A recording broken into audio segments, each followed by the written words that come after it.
If you guys want some fast, cheap and reliable coins this team of the season, go check out buycheapfifacoins.com and use discount code Curtis for 5% off. The perfect way to pick up some of these amazing team of the season players.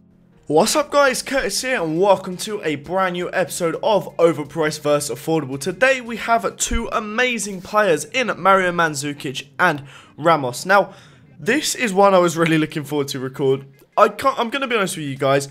I have said so many times how much I love that Ramos card, and that Mandzukic, I was so looking forward to using it, so I couldn't wait to get on it. But before we get stuck into it, what I do want to say is if we could hit 500 likes in this episode, that would be amazing. But anyway, let's get into it. So as you'll see on the screen, Mandzukic at the time of recording, and according to Foothead, you can pick him up for around 375,000 coins. That's likely to go down as the week goes on and more special packs come out. I can't remember how much I picked him up for, but it was around that sort of price range. And then Ramos' upgraded card again, pick up for about 1k. He's one of just like the really bargain cheap players, the same sort of range. Quality wise, I'm going for 5 stars for Mario Mandzukic, and we're going for 4-star value for money for him because obviously he's so expensive. Quality wise, Ramos is getting that 4-star, and value for money he is getting 5-star. Now, two very good players here, and partnered together it was really something else. So as always, we're going to look at some gameplay and we'll talk a little bit more about them over there. So I do want to preface this part with the fact that if you want to pick up Ramos's inform, like, go do it because his inform is amazing, but this is affordable and sometimes people moan if I do any player worth more than like 10k, so I didn't want to go for his inform, but I think you can pick up his inform according to Fed for about 25k. So let's have a look at a bit of their stats. Now, ball control, they're both really good. It's surprising. Ramos has really solid ball control. He has 80.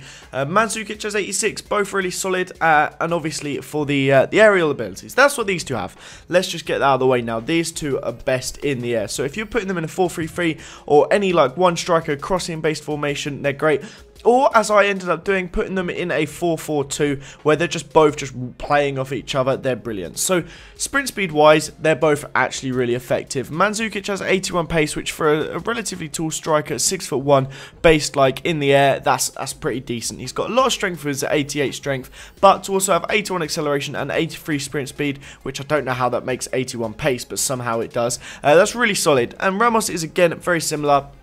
83 acceleration and 88 sprint speed. However, he does have a tiny bit less strength with 76, and he is 1 inch shorter. So they've got that. They're both really good physical players. Finishing wise, Ramos has 80. I am going to be honest with you, that for me actually seemed like a bit of a letdown. I'm not sure what it was, but I did actually find quite a few times I'd get into the box and Ramos would miss it. But it might have just been because I was having an off day, because the same thing was kind of happening with Mandzukic, and he has 97 finishing, so everything he touches should be going in the back of the net. And normally when I use players with 90 plus finishing, I literally have it like a magnet. But I had one game where I think I ended up having 25 shots, almost all of them in the box, and I think I scored 3. The game ended up 3-3. So I was having a bit of a hard time actually getting in the back of the net. But these two in general are so solid. They've got amazing physical attributes. They're amazing in the air. They're just really solid, well-rounded players, and they're just like really nice. What I always really look for, I always look when I'm going for a striker, I want someone that has a bit of height and a bit of speed and a bit of strength, which is just what you want. The only downside for the two of these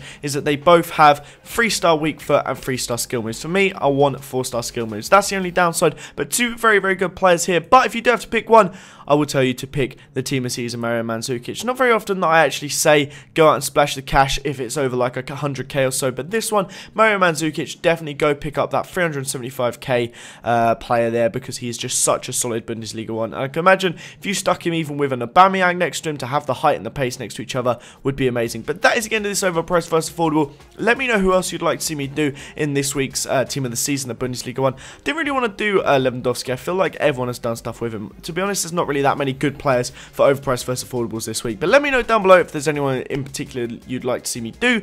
But thanks again for watching. Leave a like if you enjoyed it. Sub if you're new around here. Have a nice day, and I'll see you all next time. Bye bye.